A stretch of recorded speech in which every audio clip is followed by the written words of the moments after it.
Buenos días a todos. Bueno, vamos a inaugurar este tercer seminario de temas selectos de promoción de la salud. El tema de este año es el deterioro ambiental y la crisis de salud en México. Les damos a todos la bienvenida. Hoy damos inicio a una serie de conferencias dedicadas a exponer la situación ambiental y de salud que viven nuestras ciudades y nuestros pueblos en el país y en el mundo entero. Los actuales procesos de industrialización y de urbanización salvaje que derivan de ellos han desencadenado un conjunto de consecuencias ambientales y de salud sin precedente.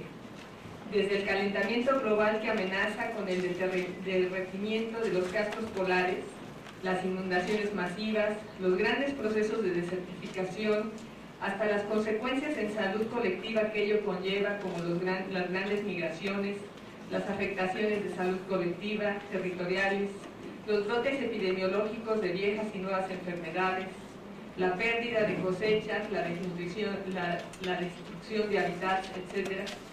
Desde la contaminación ambiental de las aguas, aires y tierras de todo el planeta, derivadas del proceso caótico de producción y reproducción de capital, hasta los impactos en la reproducción de las poblaciones dentro de los procesos reproductivos y de salud. Desde la subsunción del proceso de producción que impone un crecimiento acelerado de la producción de objetos cada vez más nocivos por su contenido químico, hasta el conjunto de afecciones por su consumo que implica la intoxicación de nuestros cuerpos y los procesos de contaminación ambiental por una masa aún no calculada de desechos que incrementan y complejizan aún más este caos socioambiental. Cabe mencionar que en este seminario se explicitará parte de un acercamiento crítico y metodológico cómo esta crisis ambiental y de salud responde a una lógica productiva, destructiva, en la que empresas y gobiernos, en un flagrante desvío de poder, son los actores principales que la articulan a través de mecanismos científicos, tecnológicos, jurídicos, legales, mediáticos, institucionales, de mercado y consultivos. Todos estos son temas de reflexión en esta serie de conferencias que ahora tendremos el gusto de presentar en este tercer seminario de temas selectos de promoción de la salud. Este seminario quiere contribuir a la formación de los estudiantes de promoción de la salud frente al escenario tan complicado de devastación de salud que les ha tocado enfrentar como profesionales de esta área, aunque también va dirigido a todas las áreas académicas de la universidad que abordan los problemas ambientales, y muy particularmente se dirige a las comunidades y pueblos de nuestro país que desde sus diferentes espacios de interacción quieren contribuir al mejoramiento de nuestras condiciones de vida y de salud. Agradecemos en este esfuerzo interdisciplinario la colaboración de los profesores de la Academia de Promoción de la Salud, la colaboración del Observatorio Socioambiental y de Salud de la UACM. Agradecemos también a la Unión de Científicos Comprometidas con la Sociedad y a científicos independientes, a profesores y estudiantes de la UACM, de la UNAM y miembros de la Asamblea Nacional de Afectados Ambientales, que han hecho posible este encuentro de saberes con el fin de conocer desde un punto de vista de la ciencia social y ciencias naturales, aspectos de la crisis ambiental y de salud que a todos compete. El esfuerzo está encaminado a que cualquiera de nosotros cuente con herramientas teóricas, científicas y prácticas para comprender y enfrentar esta catástrofe global de salud aún no comprendida en su conjunto, que representa la crisis ambiental de nuestros tiempos. Antes de empezar con esta primera conferencia, tendremos unas palabras de nuestro rector de la universidad, Hugo Aboites.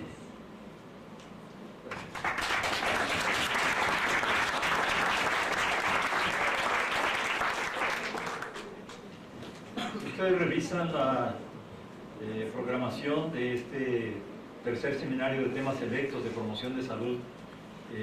Verán que se cubren prácticamente todos los aspectos que tienen que ver en una urbe, macrourbe como el Distrito Federal, la Ciudad de México, respecto de la cuestión del deterioro ambiental.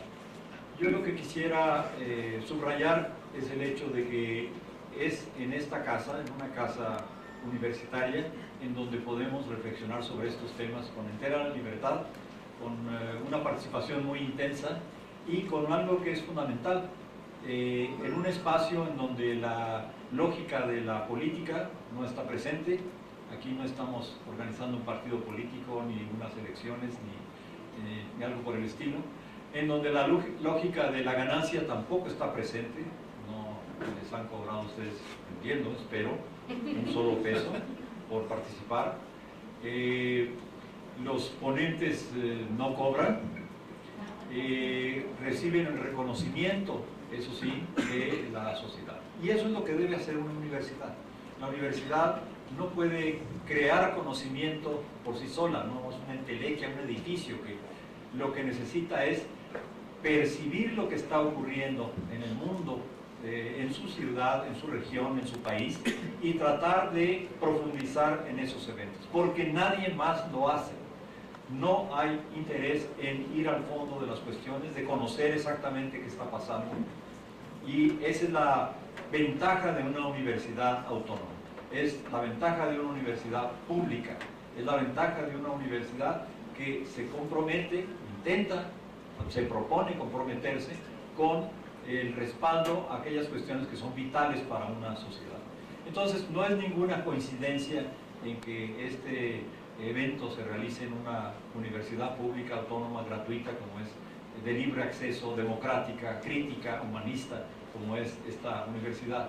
Es parte de su misión, es lo que debe de hacer, está cumpliendo con su deber, tanto como cuando imparte clases, reparte títulos, admite estudiantes. Es parte sustancial e incluso en momentos mucho más importantes de las tareas universitarias. Por eso, para mí es un enorme gusto, un placer recibirlos, darles la bienvenida a esta casa, porque nos ayudan precisamente a que como universidad cumplamos con el propósito, el mandato, la obligación social que tenemos de hacer algo por nuestra ciudad. Y lo que podemos hacer es, lo más importante, es conocer. El que tiene el conocimiento tiene ya recorrido una gran parte del camino para la transformación social y personal. Quien no conoce, no sabe, está sujeto a otros poderes, no tiene capacidad autónoma para decidir qué quiere hacer con su ciudad, con su familia, con su barrio, con su colonia. Aquí lo que planteamos es que sí queremos contribuir a ese esfuerzo y lo hacemos en lo que podemos, es decir, abrir espacio para el conocimiento. Son ustedes, pues, huéspedes distinguidos de este propósito universitario y me da mucho gusto, si es el caso, de que sea una inauguración formal, ¿verdad? El dar inicio a este evento. Entonces, siendo las 12 horas con 25 minutos, quiero inaugurar formalmente los trabajos de este tercer seminario de temas selectos de promoción de salud con el tema del deterioro ambiental y la crisis de salud en México. Muchas gracias por su presencia. Buen trabajo. Gracias. Se habla mucho del cambio climático.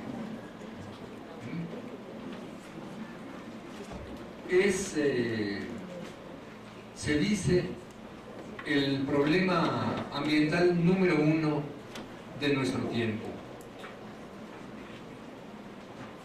La primera vez que se habló de esta posibilidad fue cuando el Club de Roma habló de la necesidad de ponerle límites al crecimiento. Ellos comenzaron a trabajar en 68 y publicaron en 72, pero el tema, vamos a decir, estuvo fuera de agenda y públicamente los medios comenzaron a hablar de que esto era un gran problema a mediados de los años 80, cuando explotó Chernobyl en la Unión Soviética cuando confesaron que había un hoyo en la capa de ozono, en el Polo Sur, y los grandes medios de comunicación estadounidenses también comenzaron a confesar de que estaba elevándose, ¿no? Que había unos climatólogos que denunciaban, de primer nivel, que denunciaban que se estaban registrando elevaciones en la temperatura del planeta de carácter antropogénico, que no tenían que ver con los ciclos históricos de los cambios planetarios del clima, y que era necesario atender. Como consecuencia de esto, en 88 se creó el primer, vamos a decir, concilio ecuménico de científicos climatólogos de todo el mundo, dedicados a hacer investigación colectiva en torno a si esto estaba ocurriendo o no. Este concilio de científicos se le puso el nombre de Panel Intergubernamental de Cambio Climático, IPCC por sus siglas en inglés. Y este panel pues era el que tenía que decir qué tan grave era la situación mundial. Como estábamos en 88 en plena euforia del neoliberalismo, es decir, estamos a un año antes de que los Estados Unidos publique el consenso de Washington. Ya firmó Estados Unidos el Tratado de Libre Comercio con Canadá y están preparando, ya hicieron el fraude electoral en México para que se firme el Tratado de Libre Comercio con México, ya está Salinas de presidente. Están reconstruyendo los mercados petroleros, están a punto de reventar a la Unión Soviética. Entonces están contentísimos, y los mercados petroleros y los mercados automotrices están subiendo como nunca. ¿Cómo se van a poner a regular el calentamiento global? Entonces, a partir de su nacimiento, el panel intergubernamental se vuelve un problema, porque, es decir, se vuelve el espacio en donde los grupos de poder más fuertes, vamos a llamarlos así, el lobby de todas las empresas que encarnan a la civilización petrolera, se entrometen dentro del panel, dentro de los representantes gubernamentales, y empiezan a ejercer una presión para denegar la existencia siquiera del cambio climático de causa antropogénica.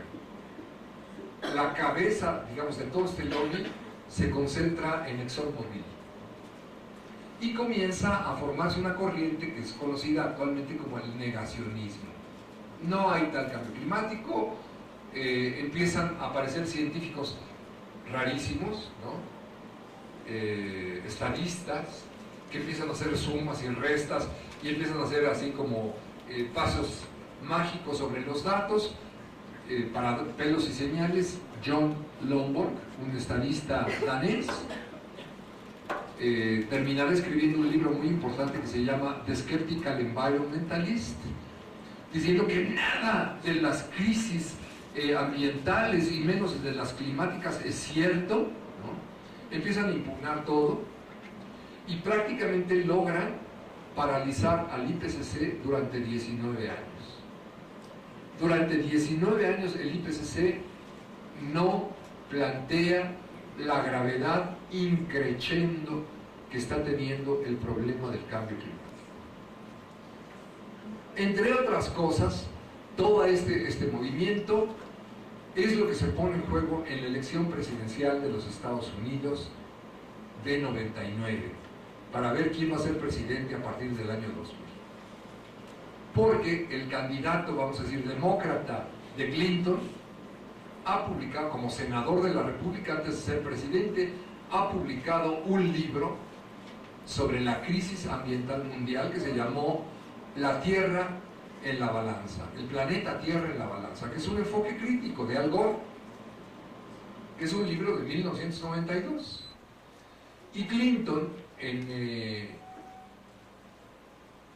esta tesitura, ha llamado en 1997 a la conformación del Protocolo de Kioto,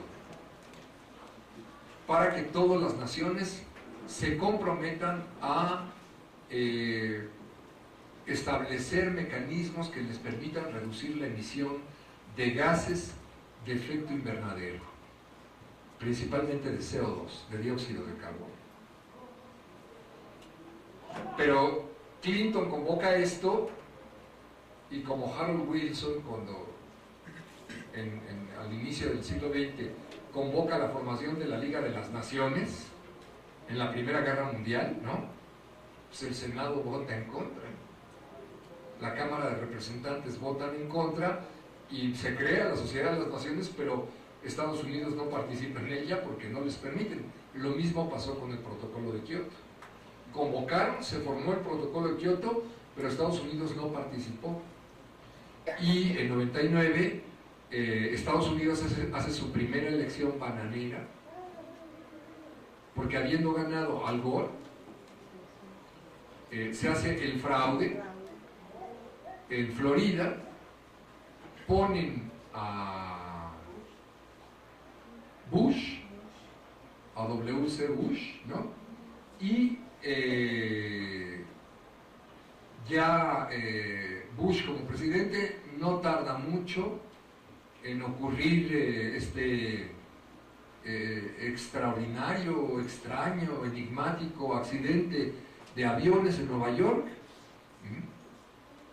Y a partir de ahí, todas las agendas ambientales para atrás. Ese es un movimiento central. Ese es un movimiento central. Y comienza uno de los periodos, yo diría, más oscuros de la historia de la ciencia. No hay un periodo parecido de presión masiva. No nomás contra los climatólogos. Es el momento, por ejemplo, en que se impulsa a través de los transgénicos el cultivo masivo de biocombustibles. Es el periodo en que se está preparando y se está legitimando toda la tecnología del gas shale. Es el periodo en que el Pentágono contrata a este genetista tan importante que es Craig Venter, que es el ingeniero genético que llevó a cabo la secuenciación de todo el genoma humano y que ha abierto un proyecto de investigación, de identificación del DNA masivo, sin identificar especie, sino nomás sacando DNA directamente de todos los microorganismos de los océanos del planeta, en la idea de conformar una biblioteca bestia de todo tipo de DNA para encontrar una bacteria mediante biología sintética, ya no organismos transgénicos, sino un organismo 100% artificial, para que esa bacteria sintética sea capaz de producir energía. Estamos hablando de 2002, 2003, 2004, 2005, mientras ocurre la invasión militar de Irán, de Afganistán, de Irak 2003 y de Afganistán en 2004 o 2005. Pues es un periodo muy oscuro. Entonces tuvo su virtud, que es tanta la presión que desata una reacción colectiva de innumerables científicos.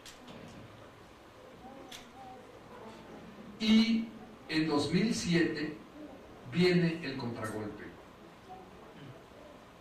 En Inglaterra, por encargo del gobierno inglés, se realiza la presentación al público de lo que se conoce como el informe Stern, que es el informe de un lord, el señor Stern, Nicholas Stern, que presenta por primera vez al público la idea de que el cambio climático es atroz, de que va a agravar toda la crisis económica planetaria, de que se va a hundir la economía del mundo si no se resuelve el cambio climático, y que el cambio climático debería de ser entendido como la principal falla de mercado de toda la historia de la economía capitalista. Es un argumento terrible que está prologando el informe del IPCC de 2007. En 2007, por primera vez, el IPCC reconoce que las cosas están muy mal.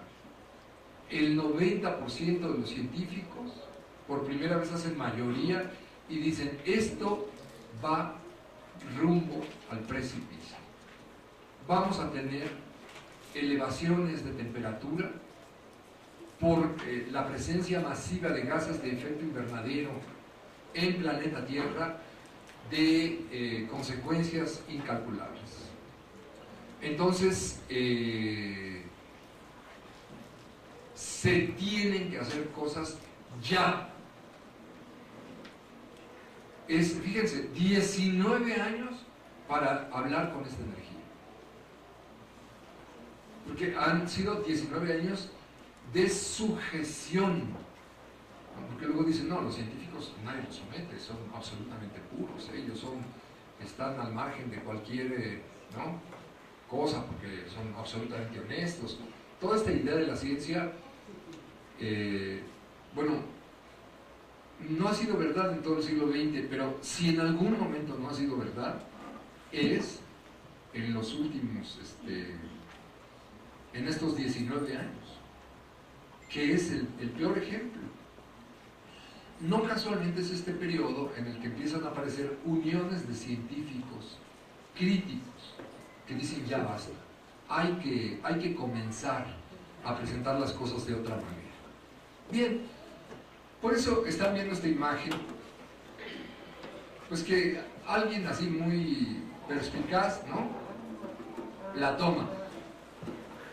La pinta escrita en la pared es algún tonto que leyó las tesis negacionistas y que escribe sobre la pared: yo no creo en el cambio climático, I don't believe in global warming, yo no creo en el calentamiento global. Pero casi no se ve, porque el agua de una inundación ya está cubriendo el letrero, que es uno de los efectos fundamentales del cambio climático. Bien, a partir de entonces el IPCC se ha ido radicalizando. En 2012 vuelve a presentar otro informe donde ya no es el 90% de los científicos que están de acuerdo en que las consecuencias son gravísimas, sino que ahora las consecuencias son peores, los riesgos y las urgencias son mayores, y el acuerdo de los científicos ya es de un 95%.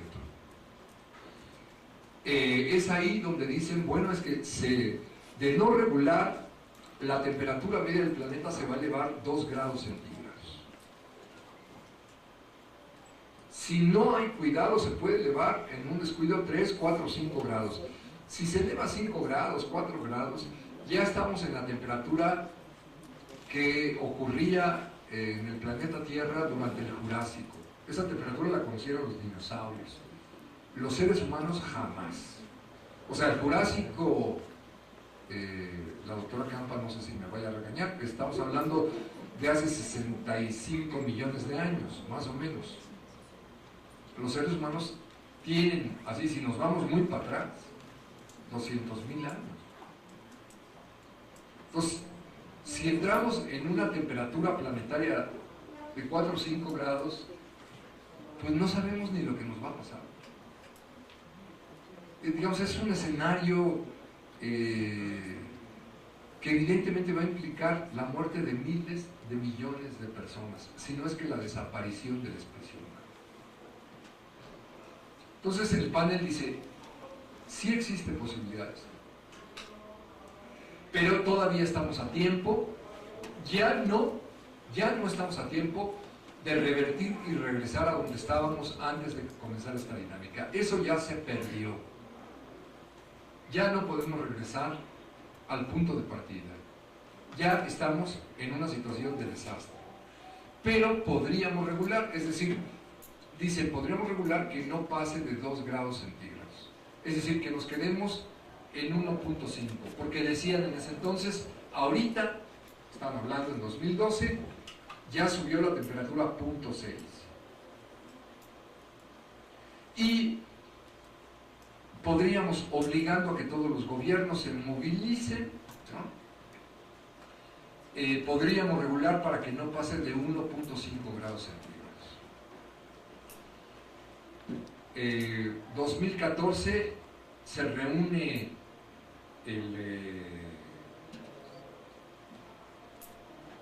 la Convención Marco de Naciones Unidas sobre el Cambio Climático, se reúnen en Estocolmo, que es que a regular todos los países. En la calle tuvieron 100,000 personas literalmente mentándole la madre. 100,000 personas. Porque los gobiernos no se comprometen. Dicen, hacen, simulan, sobre todo aprovechan estos encuentros de la Convención Marco, que se llama COP, ahí fue la COP 14. En ese encuentro se comprometieron sobre todo para, como dice la revista Expansión, ¿no?, que mejor se debería llamar Contracción. La revista Expansión siempre habla mucho de las oportunidades de negocios, ya ves, que tienen una mente emprendedora, ¿no? Bueno, todos los que van a estos encuentros también, y entonces empiezan a diseñar negocios, ¿no?, a cuento del cambio climático. Por eso tenían 100,000 gentes en la calle. Bueno, el COP 15 se dio el año pasado, en noviembre del año pasado, en París. Ahí se esperaban 250,000 personas movilizadas en la calle.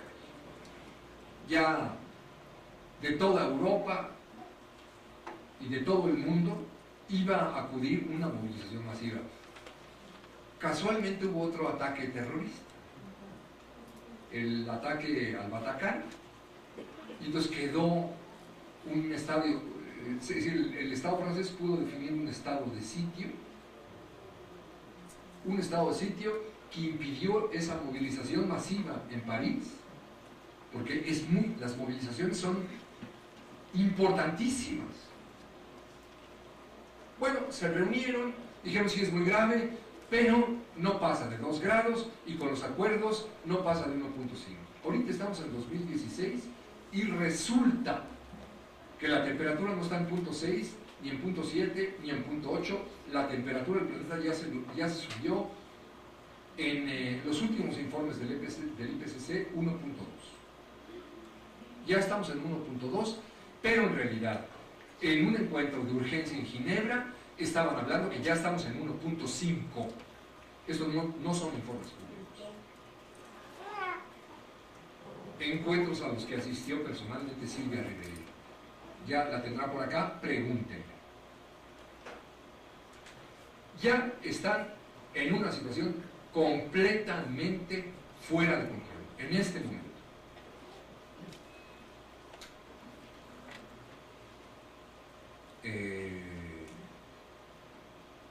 Para eso les sirvió que no se movilizaran 250,000 de personas a decir, porque esto está poniendo en peligro la vida no de miles de personas, está poniendo en peligro la vida de miles de millones de personas, de miles de millones de personas. Es gravísimo lo que está ocurriendo, gravísimo. Se requiere de una gran conciencia del problema y de una enorme movilización. Por supuesto que uno de los 20 y tantos problemas que genera este cambio climático, uno de los 20 y tantos problemas es la crisis de la salud. pero ojalá nada más fuera la crisis de la salud. Bien, vamos a... Para que se den una idea del...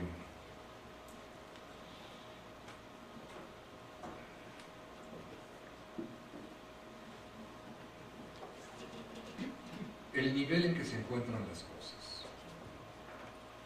Les voy a presentar muy rápidamente, porque si no se nos va el tiempo, algunos signos de lo que está ocurriendo climáticamente, para que no quede en elevación del tono y actitudes histriónicas de mi parte, sino que tengan información, ¿no?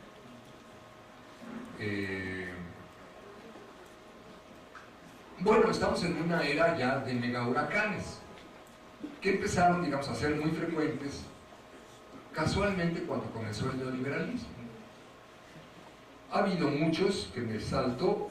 Yo quisiera llegar a los que comenzaron a partir de 2008, que ya es cosa de todos los años, este tipo de huracanes. Está grande, ¿no? Ven la curvatura terrestre. El Katrina, que hizo trizas Nueva Orleans, que realmente es un huracán enviado por Dios nuestro Señor, porque se fue directo, no a los Estados Unidos, sino, no sé, diría un predicador de esos extraños que abundan en los Estados Unidos, se fue directo al centro del pecado. O sea, se fue directo al núcleo de plataformas donde están las miles de plataformas petroleras de los Estados Unidos. Ahora lo van a ver donde está, o sea, en Nueva Orleans está lo que se conoce como el pabellón del cáncer, porque está el núcleo de la industria petroquímica mundial. Se les fue y les hizo chicharrón toda la infraestructura metálica, y el Mississippi nadaba en sustancias químicas, no digamos petróleo. O sea, ya la región era conocida como de cáncer allé, o sea, la avenida del cáncer. Porque claro, se enferman los negros y los mexicanos, o sea, eso ni a seres humanos llegan, entonces no hay tanto problema. Pero después del huracán Katrina, los niveles de contaminación del medio ambiente que dejó son tremendos. Entonces, bueno, no fue tan grande el huracán como el que al año siguiente cayó, no, perdón, sí, yo creo que está mal el año. Vilma vino después, ha de ser 2009. Vean cómo se doblaron. Esto es Cancún, ¿no? Que hasta los cristales de todos los hoteles de lujo se los llevó. ¡Fum! ¿No? Era tal la intensidad, ¿no? Luego vino Sandy. Es el primer huracán así de mega magnitud, pero que les cayó ahora, en esto de que es Dios el que los organiza, les cayó en Nueva York. Oigan, los huracanes son como para los caribeños, o sea, se consideraba que eran los huracanes, pues debían de caer donde había negros, ¿no? Debe ser por eso, claro, por Queens y todo, ¿verdad? Y puertorriqueños, como hay tantos, pues yo creo que por eso se fue para allá. Yo pensé que era por los blancos ahí de la ciudad de Nueva York. Luego llegó Yolanda, que le dicen Haiyan, ¿no? Este cayó sobre Filipinas, este fue el año pasado. Ese nada más mató ahí en Filipinas 10,000 personas. Magnitud 5, ¿no? Es un super huracán. Hoy en México llega la temporada de huracanes, ¿no? Lo primero que hacen en la costa, es lo que acaba de ocurrir ahorita en no sé en cuántos estados, toda la gente hace compras de pánico. Pero ya es todos los años. El año pasado llegó un huracán que se llamaba Patricia, ¿no? ¿Dónde está? Ya no sé dónde lo tengo. Bueno, en 2014, antes de contar la historia de Patricia, en 2014 ocurrió algo que nunca había ocurrido en la historia de los huracanes del país, que a nosotros nos llegan huracanes del Atlántico y nos llegan huracanes del Pacífico. Vamos a decir, Mesoamérica, de Nicaragua para acá, es el único lugar del planeta que tiene esta bendición, que es que recibe agua de los dos lados, ¿no? Que todas las culturas mesoamericanas son culturas de Altépetl, culturas de manejo del agua, de cultura de graniceros, pues, ¿no? Sí, nada más que eso era antes de que los huracanes quedaran en manos del diablo, porque ahora llegan dos al mismo tiempo, que es la fotografía que están viendo, que fueron los huracanes Manuel e Ingrid en 2014. Eso no se había visto nunca. Aquí tienen, el año pasado, en el Pacífico, 3 huracanes al mismo tiempo. Eso no se había visto nunca. 3 huracanes. Ese año, el Yolanda en Filipinas, que mata a 10.000 personas, que es de magnitud 5, y al mismo tiempo, en el Pacífico, 3 huracanes al mismo tiempo. Tremendo. Es decir, está ocurriendo en el comportamiento climático algo que jamás había ocurrido. Y el año pasado llegó a México, claro, por eso cuando llegó la NOAA, o sea, el departamento de los Estados Unidos que se ocupa del clima y de lo que ocurre en el mar, la NOAA metió un avión en el ojo del huracán, y las velocidades del huracán eran de 360 kilómetros por hora. O sea, cuando ya estás en 160, es huracán de magnitud 5. Huracán de magnitud 5. A muy pocos kilómetros de la costa, el huracán llevaba velocidades de 360 kilómetros. Es decir, no hay ni siquiera una catalogación de estas velocidades para decir, bueno, ese huracán era de magnitud 10. Ni siquiera eso existe. La categoría de huracanes se queda en 5. Es decir, que hay que modificar ya completamente la caracterización. Entonces, claro, esperaban que al tocar tierra en México, Patricia, dejara en nada lo que acababa de ocurrir en Filipinas, donde murieron 10.000 personas. Yo no sé qué pasó, habrán ido los funcionarios del Banco Mundial o del Fondo Monetario Internacional, no sé, gentes de Trump, no sé, mandaron a hacer lobby al cielo, y tocando el huracán tierra se desactivó.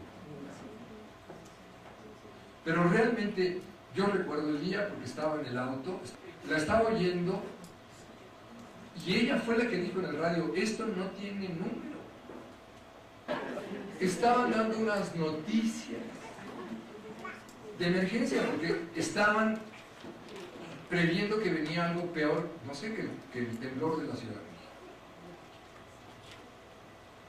Y realmente estaban llamando a la gente a rezar. Yo creo que por eso se resolvió el problema. Bien. ¿Fue cuando el gobernador de Jalisco salió a la calle a avisar ahí? Sí.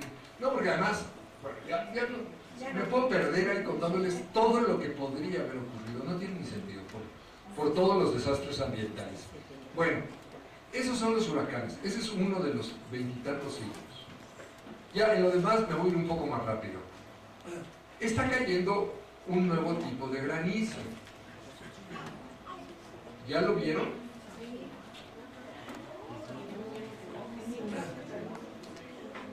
En Cataluña, esta foto es de Cataluña, esta es de Buenos Aires. No se fijen en el granizo, fíjense en el parabrisas. Bueno, para los que les parece esto grande, esto ocurrió en Veracruz el 27 de abril de 2014. Miren cómo quedan. Te caen te matan. Estaban nadando en el río tranquilamente, estos granizos caen de repente. Esto es en Rusia. Hay granizos más grandes, como este. Este cayó en Dakota del Sur. Este en Argentina. Estos son granizos que caen en Argentina. Entonces, si sienten que está haciendo frío y que va a caer granizo, tienen que correr. Se están esperando este tipo de granizos en México. El gobierno lo sabe, ya debería de estar informando, porque es un problema de seguridad de la población. Es para que vean el tipo de información que están recibiendo. Y la falta de ética de los gobernantes que se reúnen en las cumbres de Naciones Unidas a ver cómo hacen negocio con esto.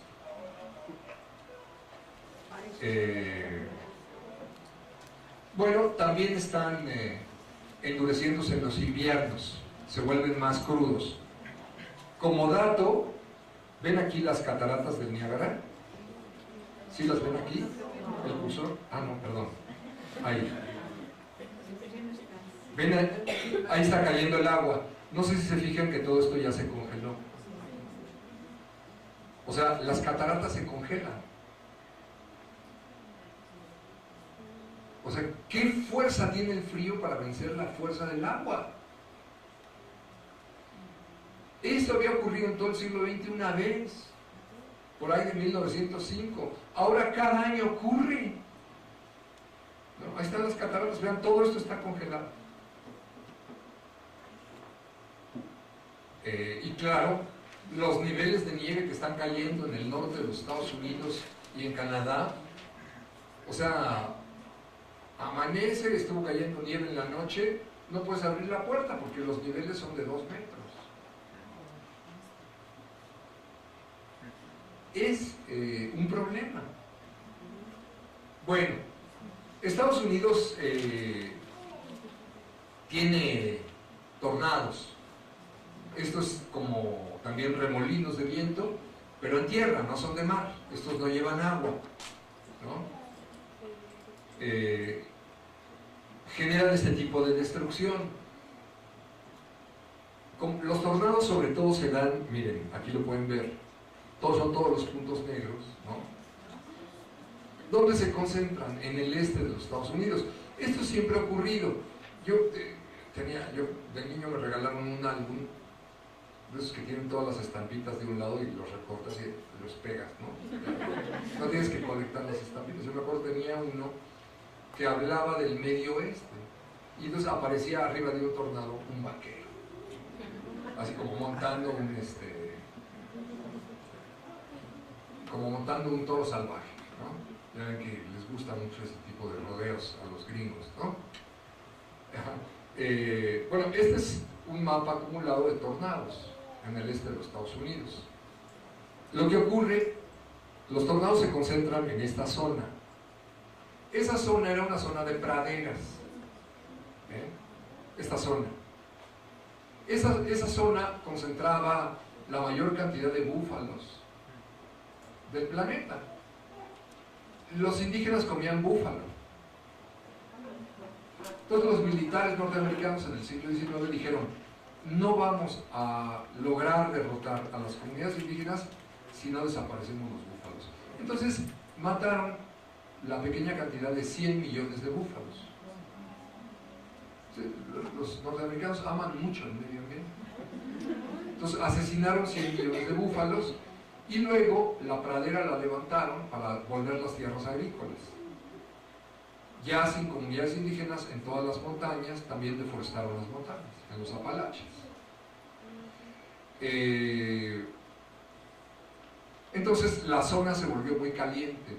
En los años 30 del siglo XX se levantaban tolvaneras que cubrían, que no se veía nada, que cubrían 5 estados de la región central. Esto es conocido como el tazón de polvo, ¿no? De Dust Bowl, que generó un desastre entre todos los primeros agricultores que llegaron a hacer ahí futuro. Tuvieron que huir todos a California en los años 30, 40, ¿no? Cuando el maestro de Bob Dylan acompañaba cantándolos, ¿cómo se llama? Cantando. No, es de la misma época, no es otro. El que sí es el maestro de Dylan. Bueno, estos son los nuevos tornados. A ver qué vaqueros se suben ellos, ¿no? Son tornados de dimensiones incalculables, porque el calentamiento climático pues forma torbellinos. Es decir, también no solo se están saliendo de madre o de medida, ¿no? No es grosería, es Miguel de Cervantes Saavedra. Decir que se sale de madre es buen castellano. Los huracanes no solamente se están saliendo de cauce, de madre, sino los tornados también. Otro rasgo del cambio climático, pues acuérdense de el viento que tuvimos en la Ciudad de México en marzo, el 9 de marzo, cuando se había visto que con vientos se cayeran en la misma tarde 10,000, se cayeran 1,000 árboles. Este es uno de los 1,000 que se cayeron, ¿no? Yo me acuerdo que en 2014 tenía la gente un campamento en el Zócalo, casas de campaña, y entonces formó un torbellino, que dices, ay cabrón, como en el viejo oeste, ¿no? Como en el Midwest, un torbellino en la Ciudad de México, se formó un torbellino y así como, es como, no sé, como si los de Vamos México hubieran metido una succionadora, se llevó todas las casas de campaña. Y dije, claro, por flojos, por holgazanes, los de la corneadora, eso les pasa, los castigó Dios, ¿no? Y pensé que era una cuestión nada más de eso. Pero cuando llegaron los vientos en 2016, toda la Ciudad de México se quedó sin electricidad, porque todos los árboles se cayeron sobre el cableado y se cayeron sobre la telefónica. Nos quedamos un día entero colapsados eléctricamente y sin teléfonos. Y encima se cayeron cientos de espectaculares que se cayeron sobre autos. Yo no sé por qué diablos no hubo muertos. Fue una tarde. Bueno, habitúense. Eso está ocurriendo en todo el mundo. Aquí tienen Montevideo, aquí tienen Gran Bretaña, aquí tienen España, donde son los juegos mecánicos que los hizo pomada el viento. Eso es Argentina, está por todos lados ocurriendo. Nomás les estoy poniendo unas pequeñas muestras. Los grandes vientos del cambio climático. Ya llegó. Bien, la criosfera es toda la parte del planeta helada. O sea, polo norte, polo sur, glaciares, permafrost. El polo norte, ya desde 2005 se había derretido, 2007, miren, la tercera parte en verano, ¿no? Estamos en 2016, porque el polo norte en invierno crece su masa de hielo y en verano se contrae, ¿no? Las temperaturas en Siberia este año, en el extremo norte de Siberia, eran de 35 grados centígrados. En Siberia.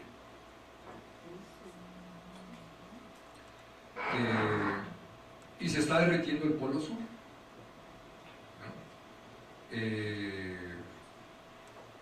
Se esperaba que el polo sur no se iba a derretir, porque la masa de hielo es gigantesca.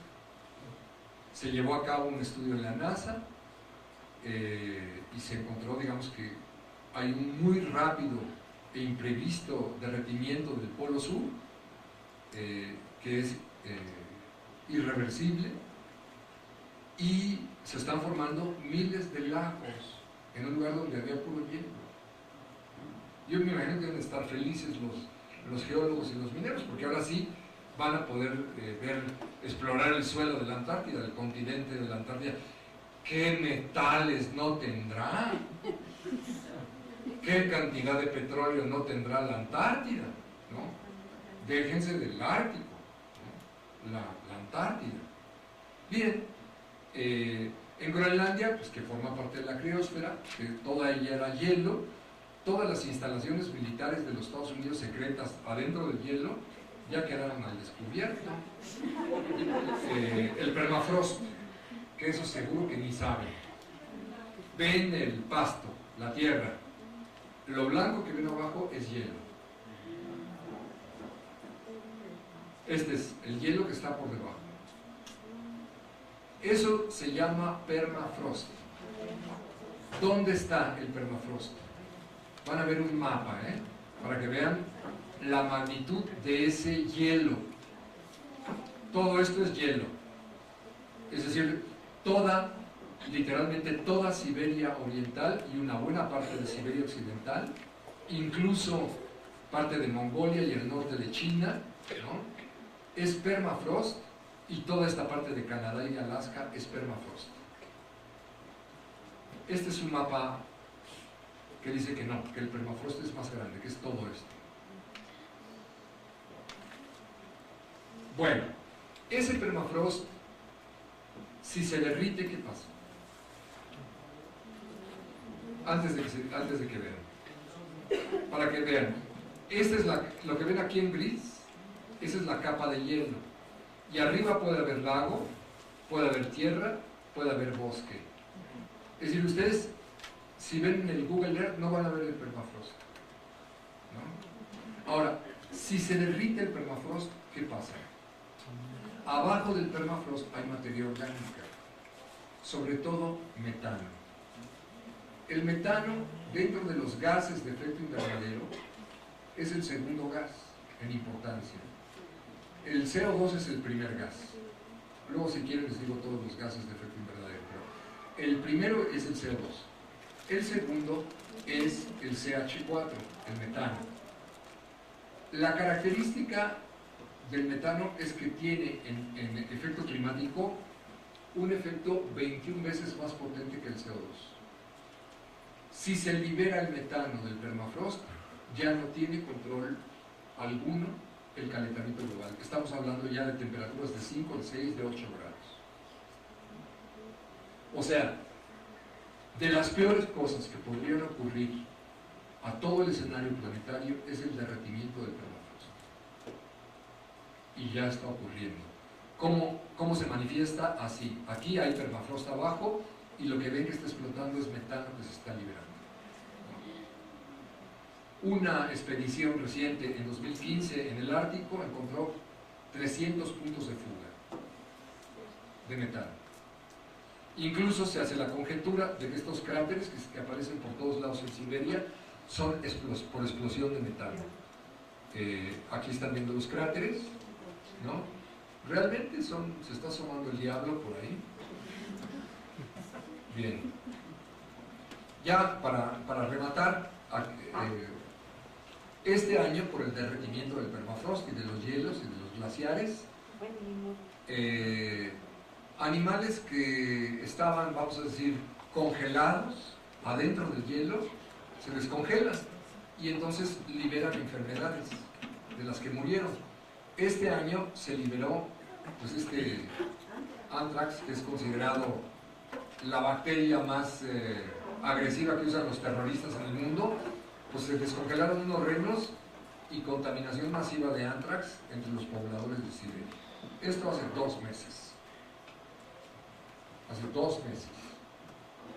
Ya está ocurriendo. Claro, los glaciares de las montañas se están derritiendo. Este es el glaciar en 36, este es este año. Ya no hay nada. Esto es 1985, 2002. Pues lo que ven en el Popo está ocurriendo en todo el planeta, en el Popo y en el Istmo. De que ya son contados los días que ven la nieve. Ya más bien se ve siempre pelona la roca de nuestras montañas. Está ocurriendo en todo el planeta, hasta la Patagonia. No es permafrost, son glaciares. Tema de glaciólogos. Bien. ¿Qué está ocurriendo? Pues que se está elevando el nivel del mar. ¿En dónde se espera, digamos, que el nivel del mar va a generar grandes inundaciones? Pues en todas las costas del planeta. En las islas del Pacífico, pues numerosas islas que son países están ya desapareciendo. Ahora veremos un caso paradigmático. Pero por ejemplo, aquí se ve una esquinita roja, ¿no? Ese país se llama Bangladesh. Más de la mitad de Bangladesh va a desaparecer. O sea, no es isla, ¿no?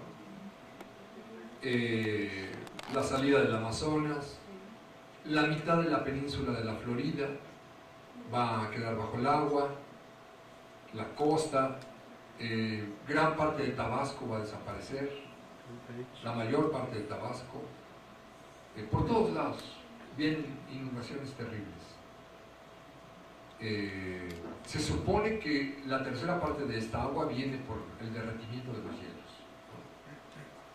Esta es la isla del Pacífico, que es un país, es este país, que se llama la República de Kiribati. Ya pueden ver cómo la mitad está llena de agua. Ya se la comió. Ahora hubo un jugador que levantaba pesas en Brasil, que bailaba antes de levantar las pesas. Era para decir, pelen, mi país está desapareciendo, ¿no? Pero eso le está pasando aquí en Alaska, a las comunidades que viven en la costa, en este lugar de Alaska, ¿no? Está esta isla está desapareciendo, están teniendo que mover a mucha gente de las costas, y obviamente pues las inundaciones también están aumentando de tono. Vean esta linda fotografía, el tipo de lluvia. Es decir, el problema es que con el cambio climático, en una tarde, en cualquier lugar del mundo, cae lo que antes caía en 1 o 2 meses, pero cae en 1 o 2 horas. Entonces, no hay tierra que absorba esa agua. Y entonces generan estos cauces devastadores, ¿no? Que generan otras muchas cosas. 2010 es un año ejemplar, ¿no? Este tipo de lluvias se observaron así brutalmente en Isla Madeira, en Siberia, en Kazajstán, en Dakota del Norte, en Minnesota, en Nashville, Tennessee, en Río de Janeiro, en Polonia, en Hungría, en Alemania, en el centro y el sur de China. La presa de las Tres Gargantas, que es una locura de megaproyecto, también estuvo a punto de colapsarse en Tandong, en Corea del Norte, en Nowshera, Chassandra, Peshawar, Swat y Lower Dir. Todo eso en la India, en Pakistán, perdón. Está fuera de control. ¿Qué hacen estas lluvias? Generan millones de evacuados, derrumbes, vidas y viviendas de millones de personas afectadas, casas e infraestructura dañada o destruida, porque el agua arrastra lodos y piedras. Ahora, este año desapareció un pueblo mágico en México, en la Sierra Norte. ¿Cómo se llama este pueblo? Desapareció uno de los pueblos más bonitos de México, quedó enterrado, así como esta foto. No me dio tiempo de incluir. Hace 3 o 4 años, así le pasó al pueblo de las mariposas monarcas de Michoacán, Angangueo, pero ahora fue en la Sierra Norte del pueblo.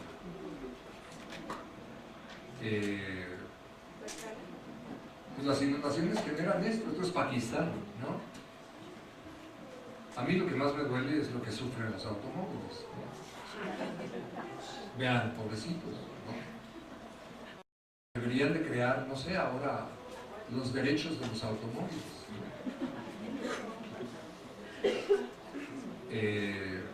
Centroamérica, Colombia. Así estaba la Ciudad de México en 2010. Todo Ecatepec. No nomás era agua con caca. Porque reventaron todos los drenajes. No, pero no crean que la Ciudad de México está en peligro ambiental o climático. No, Mancera tiene controlado todo.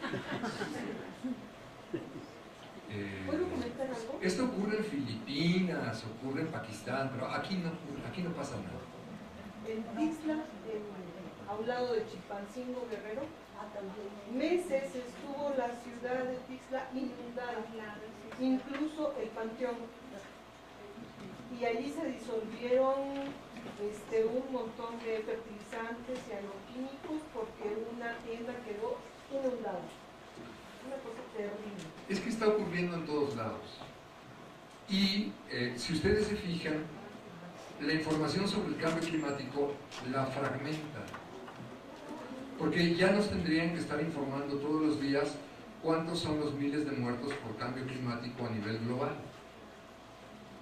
O sea, miren, se supone que los científicos, si algo saben, es contar. ¿Cómo los torturan estudiando matemáticas y estadística? Para que cuenten. Bueno, la pregunta es, si son tan científicos, ¿por qué no cuentan los muertos? ¿Qué les pasa a su cerebro a los científicos? ¿Por qué no están contando eso? Porque estamos hablando de una situación de emergencia. Están ocultando la información. Esta es una mega granja de cerdos, ¿no?, que se inundó, ¿no? Chile, les insisto, los derechos de los automóviles. Vean, sufren mucho los autos. Córdoba, ¿no? Bueno, las personas, no importa. Un castillo de Francia, qué barbaridad, ¿cómo va a ser? Si ahí hablan francés, pero ahí no debía de llover, ¿no? En Francia, ¿no? Bueno, estos hablan alemán, ahí menos debía de llover. Pero les insisto, los derechos de los autos, ¿no? Claro, la cantidad de agua que reciben las montañas las derriten. Entonces viene el otro problema, que son los deslaves. Los pueblos quedan sepultados. Esto está ocurriendo en todas las montañas del mundo, no nomás en la Sierra Norte de Puebla. Y no tienen cómo contenerlo. Ahora sí que no tienen pasto para contenerlo, ni plantas. Esto tiene que ver, es un problema de física, cantidad de agua sobre cantidad de suelo. Y se viene para abajo. Es un cambio completo. Ahora, además, esto está cambiando la situación del mar, ¿no? Perdón, está bajando, aquí me equivoco, está bajando el nivel de salinidad, porque hay más agua, ¿no? Pero al mismo tiempo se está incrementando la temperatura. Lo que más absorbe la temperatura de la atmósfera es el agua. Entonces, precisamente porque el agua está tan caliente, se escapa este calor, es como se desahoga por medio de los huracanes.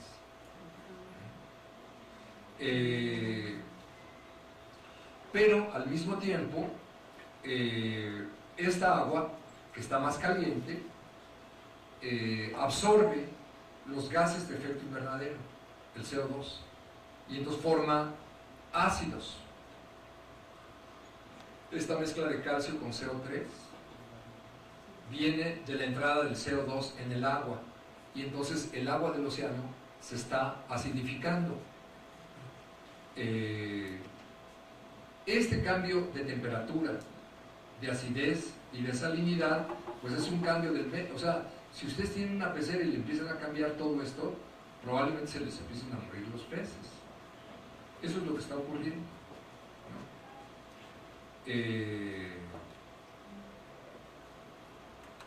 Aquí viene la explicación, el asalto. Aquí están los mapas de aumento de la temperatura.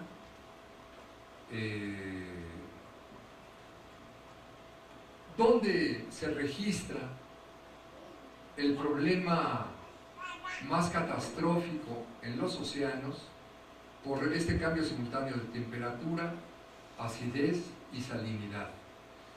En lo que podríamos considerar son las selvas tropicales del mar. El equivalente a lo que en tierra es el Amazonas, o sea, es el lugar donde se concentran cualquier cantidad de seres vivos. En el mar son 3 zonas. Son lo que se conoce como los manglares, pegado a la costa, las praderas marinas, no muy lejos de la costa, y también, pegado ahí, los bancos de corales. En el mapa están viendo dónde están los principales bancos de corales del mundo.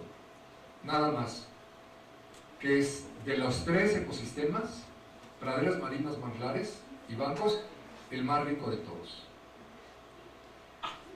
Son lugares en donde la vida de los corales concentra cualquier diversidad de peces, ¿no? Todos estos son habitantes de bancos de corales, ¿no? O sea, son la maravilla del océano, ¿no? Los lugares de más bancos de corales en el mundo es toda esta región, que en geopolítica se le llama Mediterráneo Asiático, es la Tierra Media, vamos a decir, por eso Mediterráneo, entre el sur y el norte, Tierra Media, en donde del norte de Australia, toda Indonesia. Indonesia es un país que tiene 10.000 islas. 10.000 islas. Pero todo lo que es Melanesia, Polinesia, digamos, todas estas islas de por acá, concentran la mayor cantidad de bancos de corales del mundo, ¿no? ¿Qué les está pasando? Bueno, veamos este banco de coral. Este es el arrecife más grande del mundo. Ya desapareció el 80%. Y no está ahí la Semarnat a cargo. Lo cuidan. Aquí pueden ver la formación, cómo se ve por arriba. Aquí está el esquema. En realidad todo esto es donde se forman los corales, y aquí asoma un poquito el banco de coral. Es una formación biológica única, ¿no? Es una maravilla, ¿no? Bueno, están en este estado, están absolutamente muertos, el 80%. Irreversible. Y no estamos contando la desaparición de toda la pesca que ha generado la industria pesquera, en donde han desaparecido todo tipo de especies. El océano mundial se está muriendo. Es una situación de emergencia. ¿Quieren un informe de primera mano? Vean la película que ha hecho Sylvia Earle.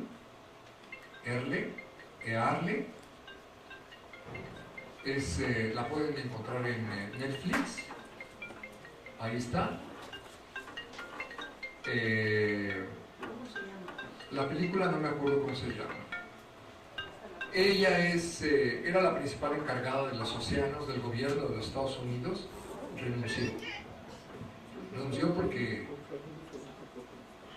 no se podía estar con esta gente. Es la persona que más lleva trabajando vida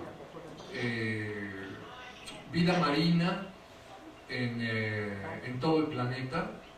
Es la principal defensora de la vida marina en todo el planeta. Vean ese documental, es un panorama de la crisis mundial que se está viviendo a nivel planetario en el océano. Esta muerte blanca es como el emblema, es como la punta del iceberg de la catástrofe oceánica, que no tiene que ver solo con el cambio climático, tiene que ver con la sobrepesca. Eso no es cambio climático. Tiene que ver con otros problemas, por ejemplo, la posibilidad de que se alteren las corrientes oceánicas. La corriente del Golfo podría colapsar. La corriente del Golfo, que viene del Atlántico Sur, entra al Golfo de México, sale y se va al Atlántico Norte, es la que regula la temperatura de Europa. Si esa corriente se disloca, Europa puede entrar en glaciación muy fácilmente. Ese es uno de los problemas posibles. Aquí tienen la corriente, cómo entra el Golfo de México, sale. Esta es una fotografía de la corriente. Como la fotografía registra calor, lo que ven en rojo es la corriente del Golfo, que es la que le mete temperatura templada, es lo que vuelve habitable a Europa, ¿no? Si no sería como el norte de Canadá, porque por latitud está a la altura del norte de Canadá. Bien, como todo esto no basta, hay una deforestación sin precedentes, ¿no?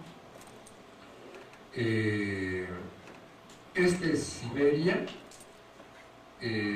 Los puntos que ven aquí de color son las áreas de deforestación en 2001.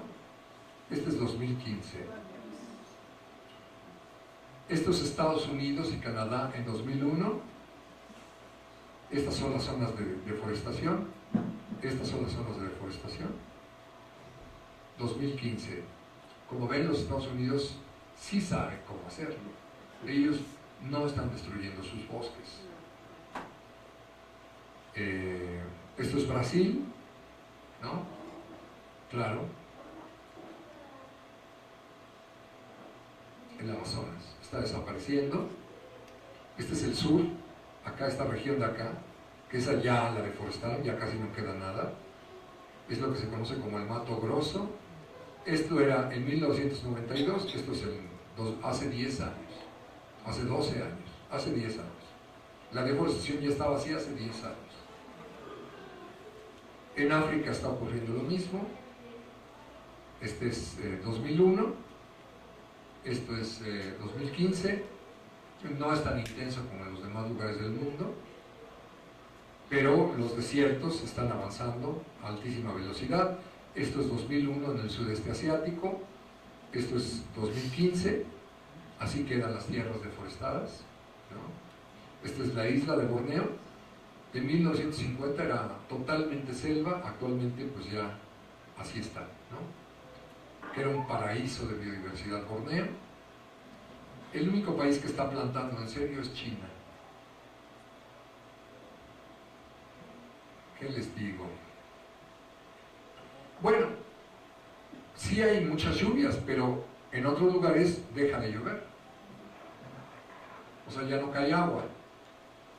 O sea que se empieza a secar la tierra y empieza a desertificarse en otros puntos. La mitad norte de nuestro país está desertificando. Mientras en la mitad sur estamos recibiendo las inundaciones, las granizadas, los huracanes, todo lo que les describí, en la mitad norte no hay quien pare la desertificación, ¿no? Si ustedes viven en un lugar húmedo que está calentándose, yo vivo en uno, lo que se conoce como la lluvia al revés, lo que se llama la evapotranspiración, o sea, el agua que evapora el calor durante el día no te permite ver nada, es como si hubiera smog en el Valle de Cuautla, ¿no? Porque está sacando tanta agua.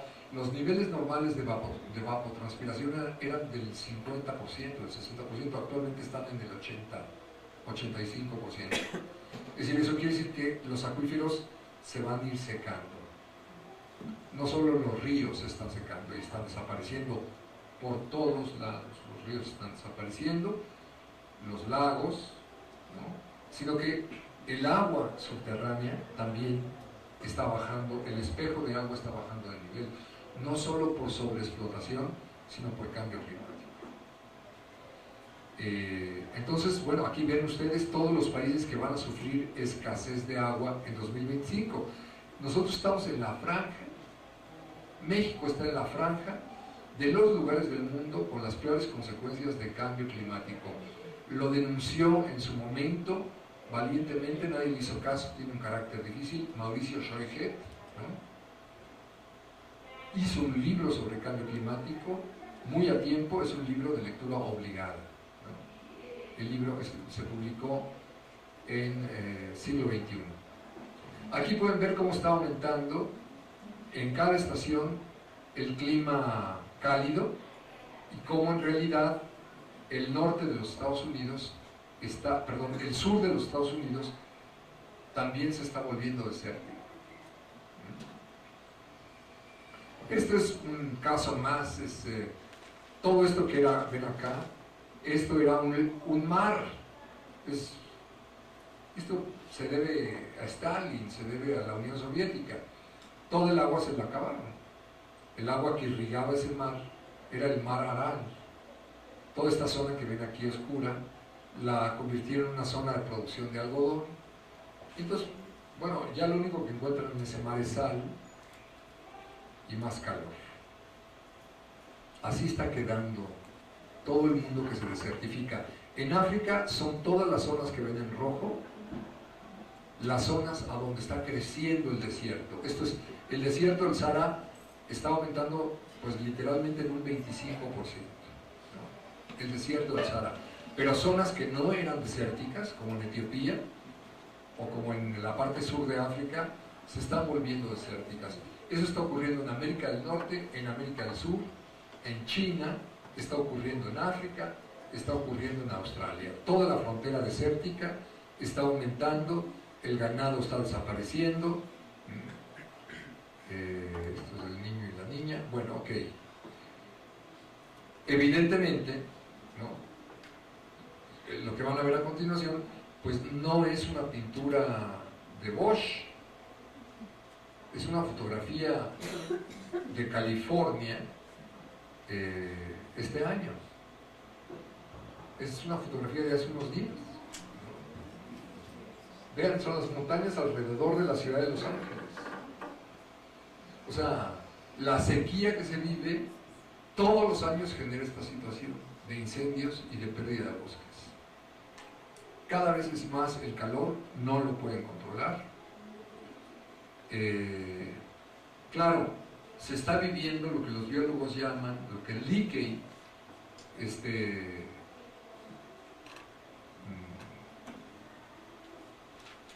antropólogo físico que se dedica al problema del origen de la especie humana. Leakey escribió un libro maravilloso que se llama La Sexta Extinción, aludiendo, digamos, que ya está en curso, porque en la historia de la vida del planeta ha habido 5 extinciones. La de los dinosaurios fue la última de las 5, pero hubo una extinción que acabó con toda la biodiversidad del Cámbrico, ¿no? Del Precámbrico y del Cámbrico, y hubo 5, todas naturales, cíclicas, ¿no? Este es de carácter antropogénico y está rebasando todo, ¿no? Pues esta es nada más una imagen triste de hace unos meses. Todos están muertos, no es que están llegando al agua, todos están muertos. Los que están en el agua y están ahí son lagartos en el lecho del río Pilcomayo, en el Chaco, en Paraguay.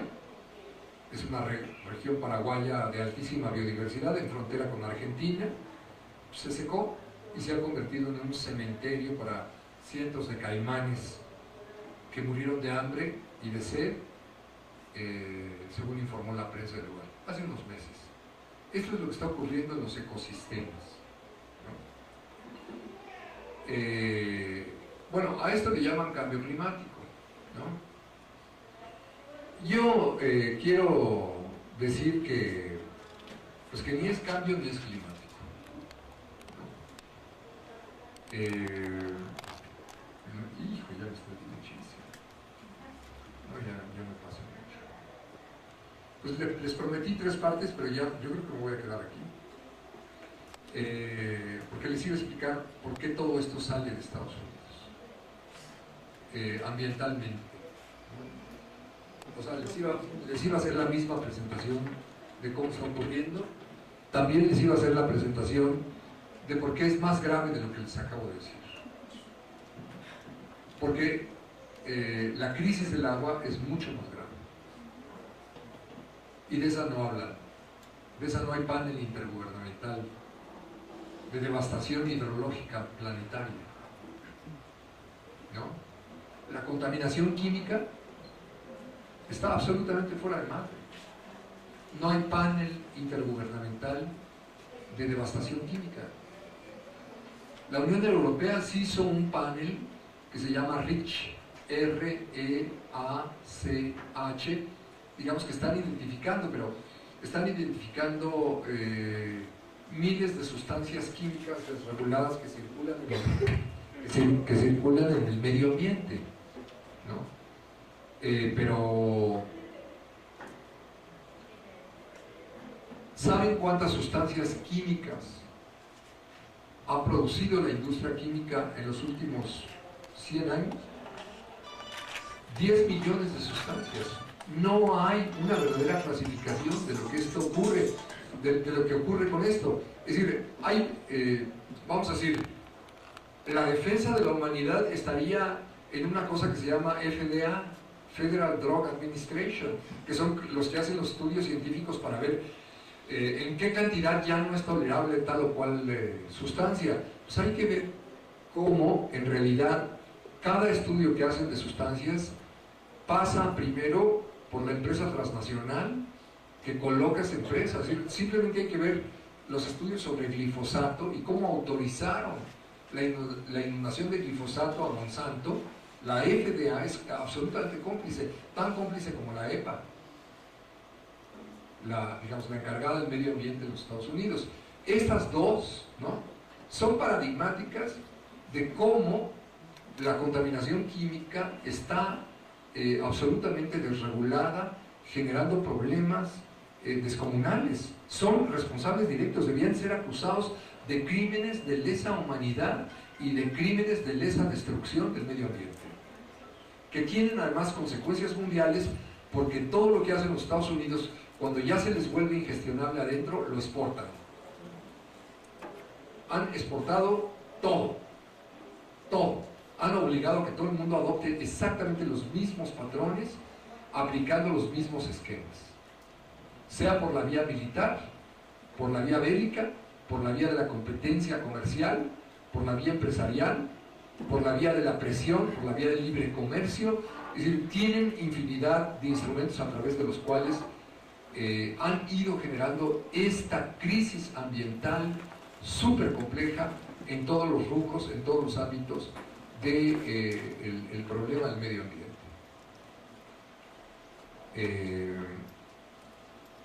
Bueno, a lo mejor ustedes piensan que es un problema solamente de corrupción.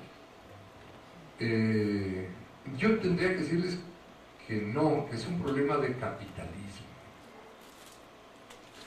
No porque el capitalismo necesite hacer esto. Podría haber un capitalismo que regulara el medio ambiente, pero los grupos empresariales que son los causantes de todo este problema, que para simplificar algo que es muy complejo, yo les llamo los empresarios del lobby petrolero. Pero, ojo, cuando digo empresarios del lobby petrolero, no estoy pensando solo en las empresas extractoras de petróleo. O sea, no estoy pensando solo en Exxon, Texaco, Mobil Oil, Gulf, British Petroleum, Shell, ¿no?, o las nacionales, ¿no?, Pemex, Petrobras, las iraníes. No estoy pensando solo en las empresas directamente petroleras, sino en las que consumen gasolina, turbocina, el combustible de los barcos, se me olvida ahorita, shale oil,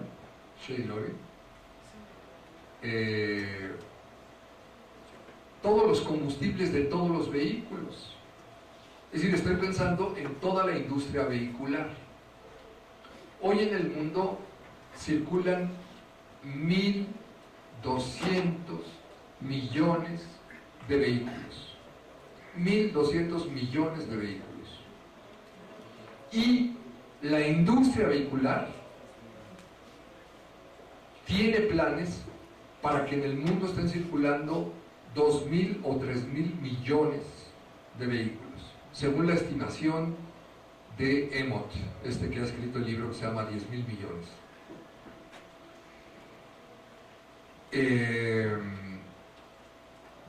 Bueno, entonces toda la industria automotriz forma parte de este lobby petrolero, que han impedido, ellos son los que han impedido que haya, en primer lugar, transporte público. 1.200 millones de vehículos, quiere decir que la gente se mueve privadamente. Antes de que inventaran el neoliberalismo, la industria automotriz y petrolera inventó la privatización de la movilidad hace 100 años. Y gracias a eso, ¿no?, fueron vendiendo carros y carros y carros. Claro, cuando empezó el neoliberalismo había 300 millones de vehículos en el planeta Tierra, 300 millones. Y nada más 30 años después del neoliberalismo tenemos 1.200 millones de vehículos. En estos últimos 30 años crecieron exponencialmente, ¿no? Ese es el lobby petrolero. Pero ellos, con su petróleo, además de, digamos, estar ligados a la industria automotriz, ¿no?, producen 10 millones de valores de uso diferentes, 10 millones de sustancias. Este mantel parece de tela, no es de tela, es de petróleo, ¿no? La pasta de dientes, ¿no?, si la usaron en la mañana, ¿no?, o en la noche, es petróleo. El mejoral que se toman es petróleo. Habría que hacer la lista de todos los medicamentos que circulan en el mundo, ¿cuántos vienen del petróleo? Se irían de espaldas. La farmacología está regida por la industria petrolera. Los plásticos. Bueno, ¿qué cosa, digan ustedes, no se hace con plástico? Hoy se producen más millones de toneladas de plástico que de metales. ¿No? Todos los...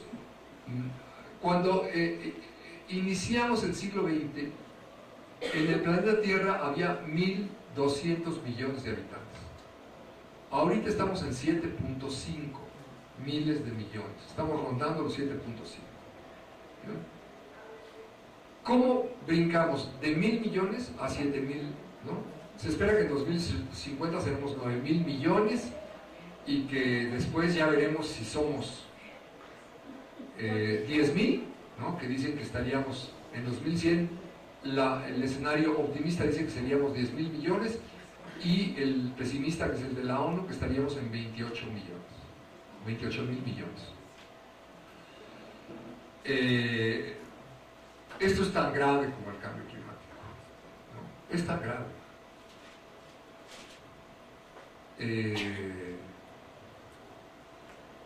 Pues sí, ya sé que parece un argumento malthusiano, pero es que sí es un problema. Es un problema, es ley general de población capitalista, según la denuncia Marx. Bien, el lobby petrolero es la clave de este crecimiento demográfico. A la gente dicen, no, es que hubo una revolución y se produjeron más alimentos. A la gente, la verdad, le dieron de comer petróleo.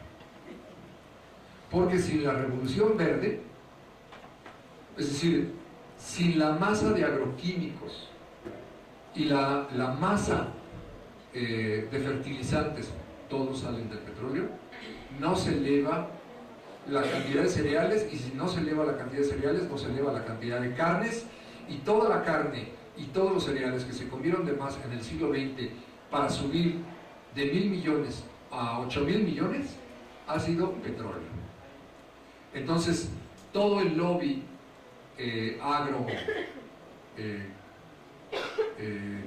agropecuario quimicalizado, toda la veterinaria médica que está detrás de las megagranjas, en donde se concentran millones de pollos, millones de puercos o millones de reses, toda esa se maneja con petróleo.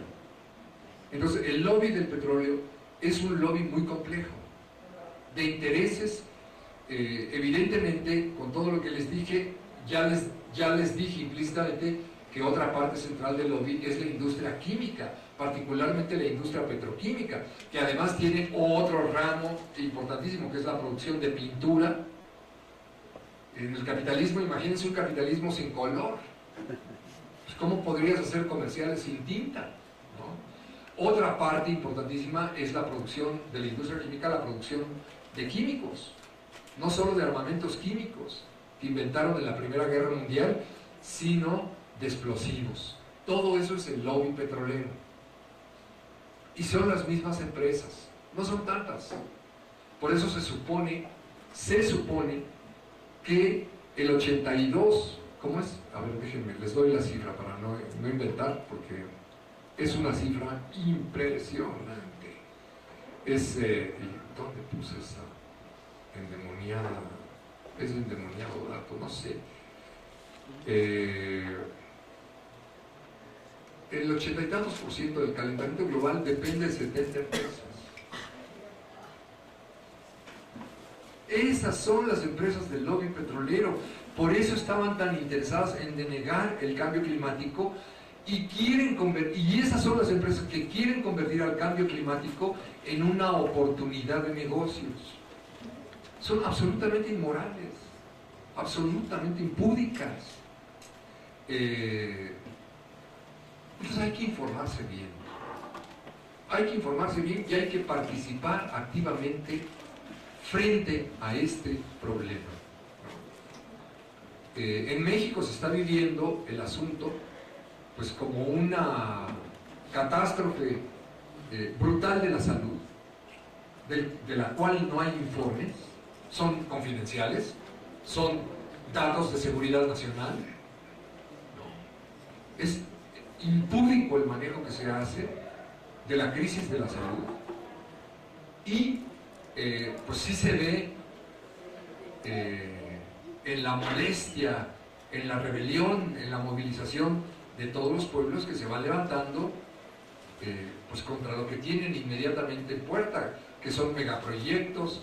Ahora todos los ejidos que se están moviendo contra la exploración del gas shale en el noreste de México, muchísimas organizaciones campesinas que nunca se habían movido, se están moviendo. La Central Cardenista está moviendo contra los pozos de gas shale en Tamaulipas. Son casos que se van a presentar en el Tribunal Latinoamericano del Agua, pueden asistir a él. Va a ocurrir una sesión muy importante a inicios del mes de octubre del TLA en la Ciudad de México. Ahí pueden ver muchos casos de estos nuevos conflictos hídricos en el caso de México.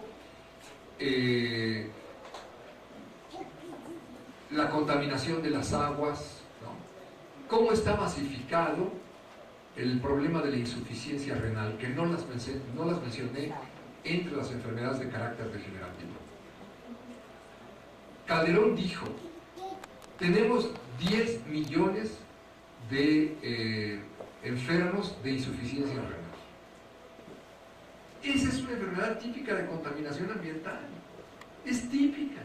Claro, está conectada con la diabetes. Es como todas las enfermedades, son complejas y todo está conectado con todo. Pero directamente está conectada con, es decir, los niveles de incidencia de insuficiencia renal en donde la contaminación del suelo, del aire y del agua es brutal, ahí es masiva la incidencia de insuficiencia renal. Es masiva. Y dijo el lindo de Felipe, ¿no? El fecal que le decía, dijo, no tenemos dinero para invertir en atender insuficiencia renal. Como declaración pública de salud, dijo, les comunico a los mexicanos que se van a tener que rascar con sus uñas. Claro, ya luego se verá, si alguien hiciera estas investigaciones, no las hace Aristegui, ¿no? Si alguien hiciera estas investigaciones, ¿cuántos, después de que negaron atención a los enfermos de insuficiencia renal, cuántas oportunidades de negocio de los hospitales privados se desarrollaron atendiendo la insuficiencia renal? Bueno, entonces por eso se entiende que la gente va protestando, que existe algo así como los afectados ambientales que se movilizan que protestan, que dicen que ya basta, ¿no? Gente que incluso dice ya que se acabe el capitalismo, madre de Dios, esto es una pesadilla, ¿no? O gente que dice, no, bueno, que se reforme, no se tiene por qué acabar, nada más, no hay que ser tan corruptos. Bueno, esto es lo que está ocurriendo en todo el mundo. Ojalá esta plática les haya servido para que se sensibilicen, para que se movilicen, para que se tomen en serio el problema de la crisis de la salud y de la crisis planetaria del medio ambiente. No estamos en un momento de frivolidades, estamos en un momento de emergencia histórica. Diría Walter Benjamin, estamos en un momento de peligro. Gracias. En su ciudad, en su región, en su país, y tratar de profundizar en esos eventos, porque nadie más lo hace. No hay interés en ir al fondo de las cuestiones, de conocer exactamente qué está pasando, y esa es la ventaja de una universidad autónoma, es la ventaja de una universidad pública, es la ventaja de una universidad que se compromete, intenta, se propone comprometerse con el respaldo a aquellas cuestiones que son vitales para una sociedad. Entonces, no es ninguna coincidencia en que este evento se realice en una universidad pública, autónoma, gratuita, como es de libre acceso, democrática, crítica, humanista, como es esta universidad. Es parte de su misión, es lo que debe de hacer, está cumpliendo con su deber, tanto como cuando imparte clases, reparte títulos, admite estudiantes, es parte sustancial e incluso en momentos mucho más importantes de las tareas universitarias. Por eso para mí es un enorme gusto, un placer recibirlos, darles la bienvenida a esta casa, porque nos ayudan precisamente a que como universidad cumplamos con el propósito, el mandato, la obligación social que tenemos de hacer algo por nuestra ciudad. Y lo que podemos hacer es, lo más importante, es conocer. El que tiene el conocimiento tiene ya recorrido una gran parte del camino para la transformación social y personal. Quien no conoce, no sabe, está sujeto a otros poderes, no tiene capacidad autónoma para decidir qué quiere hacer con su ciudad, con su familia, con su barrio, con su colonia. Aquí lo que planteamos es que sí queremos contribuir a ese esfuerzo y lo hacemos en lo que podemos, es decir, abrir espacio para el conocimiento. Son ustedes, pues, huéspedes distinguidos de este propósito universitario, y me da mucho gusto, si es el caso, de que sea una inauguración formal, ¿verdad? El dar inicio a este evento. Entonces, siendo las 12 horas con 25 minutos, quiero inaugurar formalmente los trabajos de este tercer seminario de temas selectos de promoción de salud, con el tema del deterioro ambiental y la crisis de salud en México. Muchas gracias por su presencia. Buen trabajo. Gracias. Se habla mucho del cambio climático.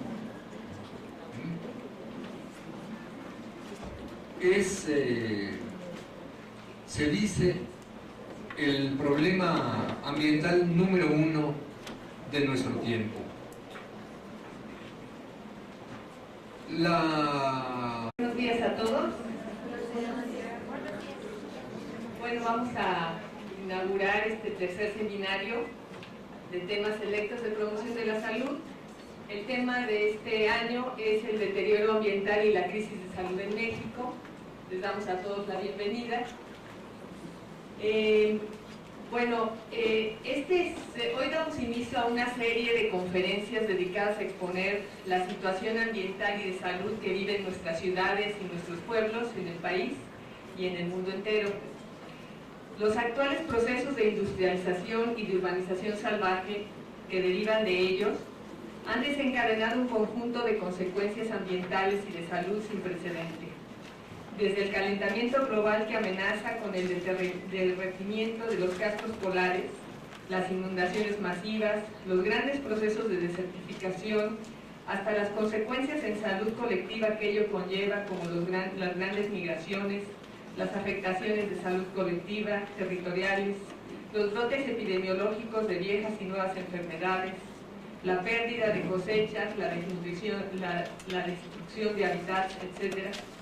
Desde la contaminación ambiental de las aguas, aires y tierras de todo el planeta, derivadas del proceso caótico de producción y reproducción de capital, hasta los impactos en la reproducción de las poblaciones dentro de los procesos reproductivos y de salud. Desde la subsunción del proceso de producción que impone un crecimiento acelerado de la producción de objetos cada vez más nocivos por su contenido químico, hasta el conjunto de afecciones por su consumo que implica la intoxicación de nuestros cuerpos y los procesos de contaminación ambiental por una masa aún no calculada de desechos que incrementan y complejizan aún más este caos socioambiental.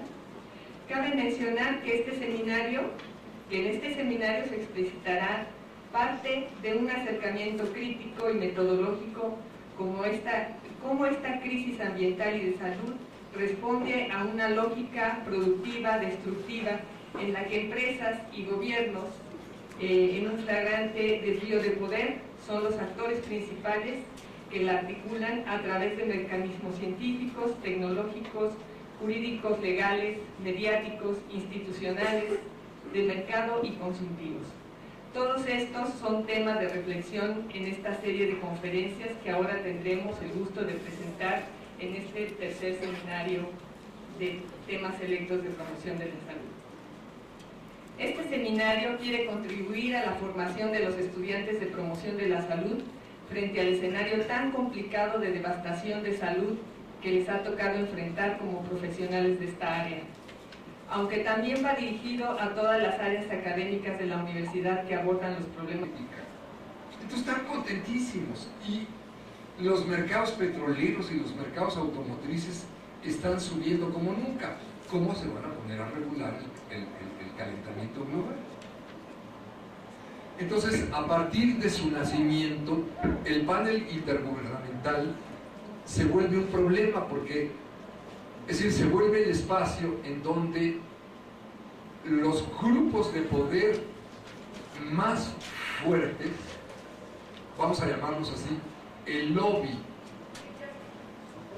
de todas las empresas que encarnan a la civilización petrolera, se entrometen dentro del panel, dentro de los representantes gubernamentales y empiezan a ejercer una presión para denegar la existencia siquiera del cambio climático de causa antropogénica. La cabeza, digamos, de todo este lobby se concentra en ExxonMobil y comienza a formarse una corriente que es conocida actualmente como el negacionismo. No hay tal cambio climático, empiezan a aparecer científicos rarísimos, ¿no? Estadistas, que empiezan a hacer sumas y restas y empiezan a hacer así como pasos mágicos sobre los datos, para pelos y señales. John Lomborg, un estadista danés, terminará escribiendo un libro muy importante que se llama The Skeptical Environmentalist, diciendo que nada de las crisis ambientales y menos de las climáticas es cierto, ¿no? Empiezan a impugnar todo y prácticamente logran paralizar al IPCC durante 19 años. Durante 19 años el IPCC no plantea la gravedad increciendo que está teniendo el problema del cambio climático. Entre otras cosas, todo este movimiento es lo que se pone en juego en la elección presidencial de los Estados Unidos de 99, para ver quién va a ser presidente a partir del año 2000. Porque el candidato, vamos a decir, demócrata de Clinton, ha publicado, como senador de la República antes de ser presidente, ha publicado un libro sobre la crisis ambiental mundial que se llamó La Tierra en la balanza, el planeta Tierra en la balanza, que es un enfoque crítico de Al Gore, que es un libro de 1992. Y Clinton, en esta tesitura ha llamado en 1997 a la conformación del Protocolo de Kioto. Ambientales. Y muy particularmente se dirige a las comunidades y pueblos de nuestro país que desde sus diferentes espacios de interacción quieren contribuir al mejoramiento de nuestras condiciones de vida y de salud. Agradecemos en este esfuerzo interdisciplinario la colaboración de los profesores de la Academia de Promoción de la Salud, la colaboración del Observatorio Socioambiental y de Salud de la UACM. Agradecemos también a la Unión de Científicos Comprometidos con la Sociedad y a científicos independientes, a profesores y estudiantes de la UACM, de la UNAM y miembros de la Asamblea Nacional de Afectados Ambientales, que han hecho posible este encuentro de saberes con el fin de conocer desde un punto de vista de la ciencia, ciencia social y ciencias naturales, aspectos de la crisis ambiental y de salud que a todos compete. El esfuerzo está encaminado a que cualquiera de nosotros cuente con herramientas teóricas, científicas y prácticas para comprender y enfrentar esta catástrofe global de salud aún no comprendida en su conjunto, que representa la crisis ambiental de nuestros tiempos. Antes de empezar con esta primera conferencia, tendremos unas palabras de nuestro rector de la universidad, Hugo Aboites.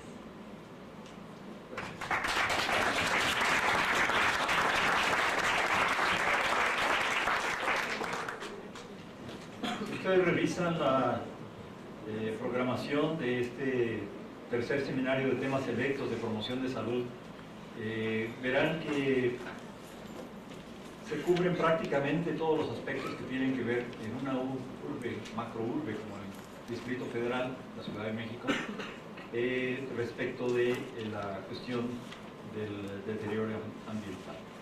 Yo lo que quisiera subrayar es el hecho de que es en esta casa, en una casa universitaria, en donde podemos reflexionar sobre estos temas con entera libertad, con una participación muy intensa y con algo que es fundamental, en un espacio en donde la lógica de la política no está presente.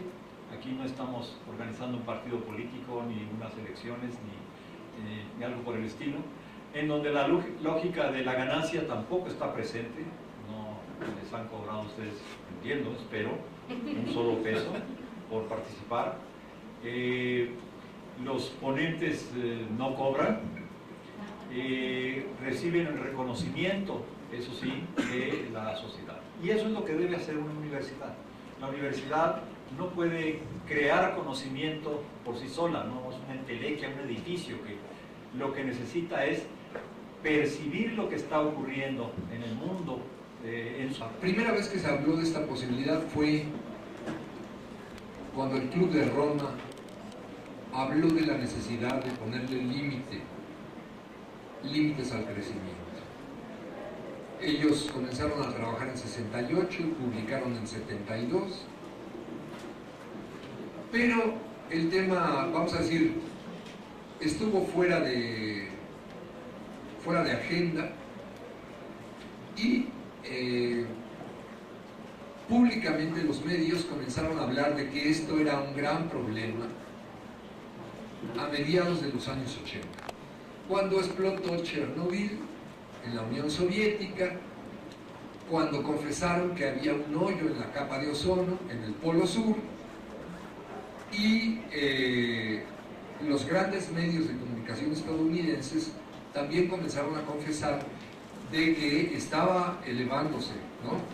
Que había unos climatólogos que denunciaban, de primer nivel, que denunciaban que se estaban registrando elevaciones en la temperatura del planeta de carácter antropogénico, que no tenían que ver con los ciclos históricos de los cambios planetarios del clima, y que eran necesario atender. Como consecuencia de esto, en 88 se creó el primer, vamos a decir, concilio ecuménico de científicos climatólogos de todo el mundo, dedicados a hacer investigación colectiva en torno a si esto estaba ocurriendo o no. Este concilio de científicos se le puso el nombre de Panel Intergubernamental de Cambio Climático, IPCC por sus siglas en inglés.